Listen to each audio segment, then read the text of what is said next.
This is the podcast version of The Sandy Show. Listen live every morning on 103.1 in Austin or stream on the iHeartRadio app. Enjoy the show. Saturday night, I got a wild hair just to go to the movie. So I looked and see if there was any seats available, and there was for the new Dwayne "The Rock" Johnson, The Smashing Machine. This is the story of a early UFC Ultimate Fighter, Mark Kerr, who was also a national champion collegiate wrestler, and Dwayne Johnson played his part. Now, this is before UFC was really big. You know what I mean? Mm-hmm. It was not even a thing. UFC wasn't even around when they were doing it, but I went and saw the movie, and, you know, there was a lot of Oscar buzz about it and all that, and I don't think The Rock's going to get an Oscar for it, but unless there's just a lot of unless there's not much competition. Yeah. But I will say this, in seeing the movie and really just talking about The Rock's performance in it, I can see why he made this movie, because of guys like me that just thought he did stupid movies. You know what I mean? Like the Jumanjis and all that stuff. He wanted to show that he could really act, and he can. He can. He was really, it was good. It was really good, but you're not sure it's Oscar worthy. No, I do not think that. I have always said that any movie that The Rock is in, I'm going to go see automatically because I love him. I still was going to go and see this movie because he was in it, but I wasn't really very interested in the backstory, the UFC stuff, the MMA stuff. Right. Not really interested. But then after you went to see it, and you're like, I probably won't go see it. I'll probably just wait for it to stream. I mean, the lure to going to see it, of course, is The Rock. Is The Rock, yeah. The story just isn't that great. Yeah. You know what I mean? It just... I was like, how have we not heard about this guy before? Right. And he was, the money that he made back then compared to what they're making now is absolutely insane. Like every mixed martial artist that makes money doing that should be sending this guy a check. Oh, really? Yeah, he's doing it for very, very little money and really brought the sport into mainstream. Yeah, true. But it was good. And the prosthetics and stuff that they use on The Rock to make him look like Mark Kerr is really kind of messes with your head a little bit. Because it's so good. Yeah, it's really good. And you're like, and I listened to an interview that he did, and the Mark Kerr, his son, called him. He watched the movie. He goes, Dad, he goes, The Rock nailed you, hit everything. Every little mannerism about you. It was kind of weird. He said it was kind of weird. So it was, the Rock can act. You can tell he worked hard at it. Mm-hmm. In fact, I read that he kind of holed himself up in Vancouver for like 11 weeks to prepare to do that without his family and everything. Really? Yeah, to become Mark Kerr. Yeah, so maybe now that'll lead to, I feel like it's very what Matthew McConaughey did back in the day when he got tired of doing the rom-coms, took himself out of Hollywood, didn't accept any of the scripts that came to him, doing the same old. Yeah. And he said it was almost 2 years before he finally got the script for maybe Dallas Buyers Club, or those kind of movies started rolling in and he started doing them. What they quote unquote serious roles. For the serious roles, to not be pigeonholed in the rom-com roles. Right. It's worth going to see. The movie's not terrible. I'll tell you that. It's really not. It's good. With all the Oscar buzz about it, you got like a 15-minute standing ovation at the Venice Film Festival. Oh, wow. 15 minutes. That's the crowd that's going to decide. Yeah. Yeah. So, but it was cool the way they made it. It looked cool. It was years ago. And at the very end, I'm not spoiling anything, they show the modern day Mark Kerr. He just looks like a dude grocery shopping. It's really, really weird. So The Smashing Machine, it is out in theaters now. More coming up. Tricia's got the story we love in just a moment. I'd like to say a big thank you to Fox Sports. They did something that I've complained about. They finally got rid of something that I've complained about while watching football for a few years. Mm-hmm. They got rid of the scroll of all the other games' scores.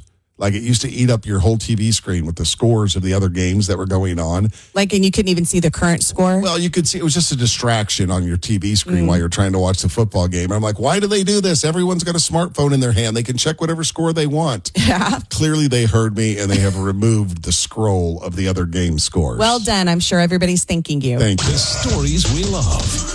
So there's a new study in the journal Intelligence about a metric called Cognitive Personality Functioning Index. It's basically a measure of how intelligence, judgment, and other key traits evolve over your average lifespan. How smart you are at any point in your life and when they start to peak and plateau. And it shows a pattern. The overall functioning of the human brain, Sandy, reaches its peak between the ages of 55 and 60. Oh, we're right there. I'm right there. We're peaking. I'm glad. But not everything follows the same directory. They're just saying overall, that's the smartest you're going to be. For instance, fluid intelligence, which includes reasoning, memory span, and processing speeds, tend to peak in the early 20s.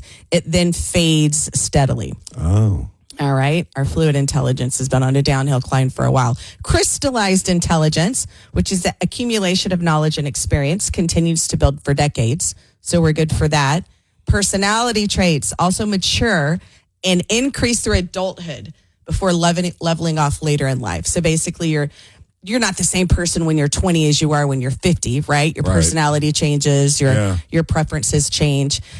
So it's a whole list. There's about 6 of them that they study: moral reasoning, financial literacy, cognitive flexibility. And it lets you know when you're at the highest with each of those traits and when you're going to start to decline. That's interesting. Overall, we are the smartest and I guess most interesting between 55 and 60. Oh, all right. Well, you know what? There's a bunch of 20-somethings that need to know that because they think they know it all right. They know it all. That is the story we love. She's Tricia. My name's Sandy. More coming up. 103.1 Austin. All right. There was this woman in New York City that took her car in because she kept hearing a crackling sound in the car. And the mechanics could not figure out what the noise was, but they ended up giving her a tune-up, which cost her about $700. And when she brought her car home, she realized the sound was a fireplace soundscape that was playing through her speakers. All right. Now, what's funny about this is Tricia and I both have mysterious sounds in our cars and don't know what they are. Mm-mm. I have a sound that it really, really, really gets loud when someone else, like when there's someone in the passenger seat. Yeah. Okay. And it's a sound that I'm not even going to try to explain, but what's really weird about the sound is if Tricia were in my car, I'd ask her, where do you hear that sound coming from?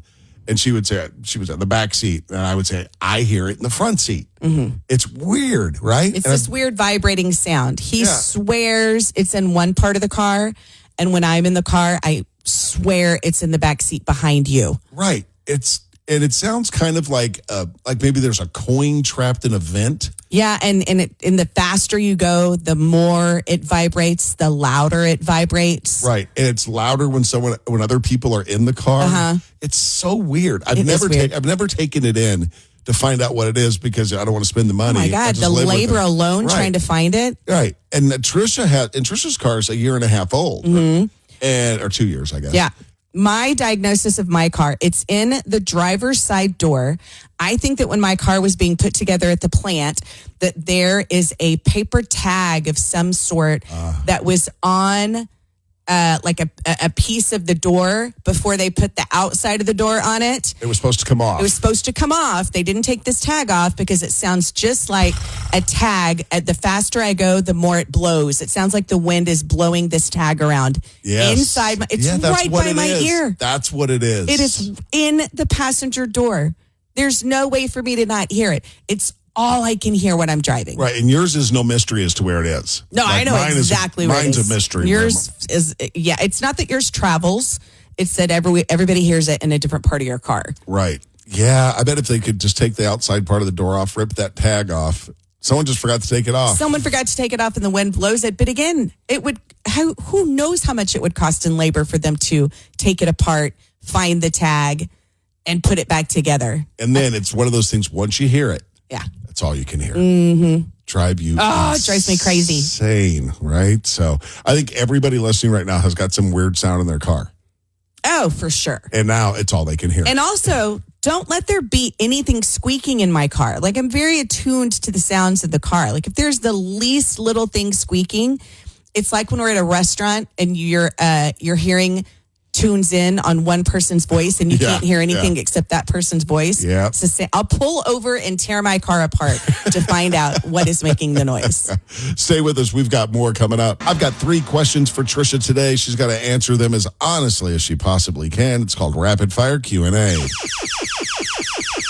Tricia, have you ever had a moment when you saw something and you know that it was someone that you knew that has passed away saying hi? Oh, 100%. I have two huge ones. Really? Two? Two. Let me tell you both or just one? Sure. These are interesting. The first one is the morning my grandmother passed away. My grandmother's favorite bird in the world was a red cardinal. She had the bird feeders out for it, bought the feed for him, loved a cardinal. My grandmother passed away at like 6 o'clock in the morning. Maybe a little bit earlier than that. I got the phone call and was told. I laid in bed for like an hour just crying. And I was looking out the sliding glass door onto the balcony as I just laid in bed crying about my grandmother. And in that moment, a red cardinal came and landed on the balcony looking into my bedroom. Yeah. And 1,000% that was my grandmother. She told that bird, go say hi. She said, you better go tell that my granddaughter that I am fine. Yeah. 100% that. What's the other one? The other one, my sweet friend Holly, she passed away from cancer about 8 years ago. And she had one of her last birthday parties at one of those paint places where you get a big group of people together and you paint the like same picture, paint and sip, drink wine and stuff. And so she chose a cross. We all painted a cross and had that cross in a closet leaning on a shelf on one end of the closet. And one day I was in the closet on the opposite side getting something down and that picture fell off the shelf. I was not anywhere near it.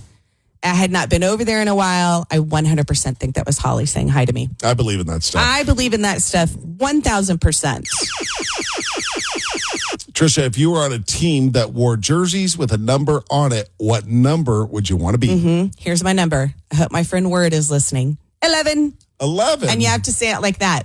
11. For whatever reason, my friend Word, she would say, I think her time, you always have a time that you look at something at the same time at the clock. Yeah. Hers was 11:11, but she says it 11, and we all say 11 like that. Really? And I feel like that would be my 2-digit number. I wore number 11 Did you really? My sophomore year in high school. What don't the numbers correspond to what position?